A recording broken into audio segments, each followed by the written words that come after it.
জোরে সোরে চলছে বিএনপি চেয়ারপারসন ও সাবেক প্রধানমন্ত্রী খালেদা জিয়ার বিদেশ যাওয়ার প্রস্তুতি। সবকিছু ঠিকঠাক থাকলে উন্নত চিকিৎসার জন্য চলতি মাসে যুক্তরাজ্য যাবেন তিনি। বিএনপির ভারপ্রাপ্ত চেয়ারম্যান তারেক রহমানও রয়েছেন লন্ডনে। এরই মধ্যে বিজয় দিবসে রাষ্ট্রপতির সংবর্ধনা অনুষ্ঠানে আমন্ত্রণ পেলেন খালেদা জিয়া ও তারেক রহমান। আগামী ১৬ ডিসেম্বর মহান বিজয় দিবস উপলক্ষে রাষ্ট্রপতির সংবর্ধনা অনুষ্ঠানে খালেদা জিয়া এবং তারেক রহমানকে আমন্ত্রণ জানানো হয়েছে। বুধবার সন্ধ্যায় রাজধানীর গুলশানে বিএনপি চেয়ারপারসনের রাজনৈতিক কার্যালয়ে রাষ্ট্রপতির পক্ষ থেকে দাওয়াতপত্রটি হস্তান্তর করেন রাষ্ট্রপতির সামরিক সচিব major general Mohammad Adil Chowdhury. BNP chairperson Khaleda Zia ও ভারপ্রাপ্ত চেয়ারম্যান তারেক রহমানের পক্ষ থেকে দাওয়াতপত্রটি গ্রহণ করেন বিএনপির জাতীয় স্থায়ী কমিটির সদস্য ডাক্তার এজেডএম জাহিদ হোসেন।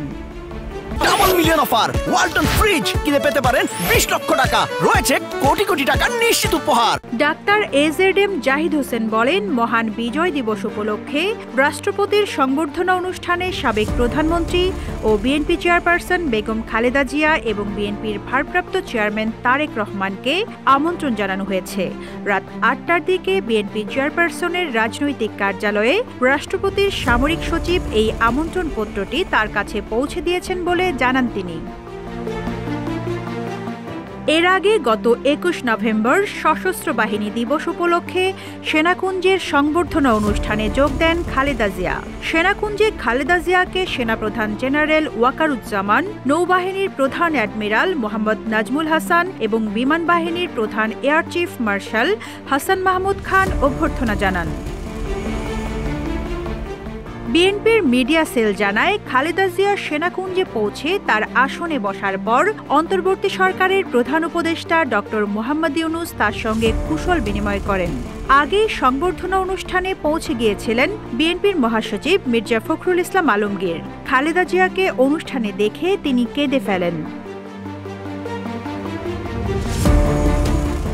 এদিকে ৭৯ বছর বয়সী খালেদা জিয়া লিভার সিরোসিস ছাড়াও হৃদরোগ, আর্থ্রাইটিস, কিডনি, ডায়াবেটিস, চোখের সমস্যা সহ নানা জটিলতায় ভুগছেন।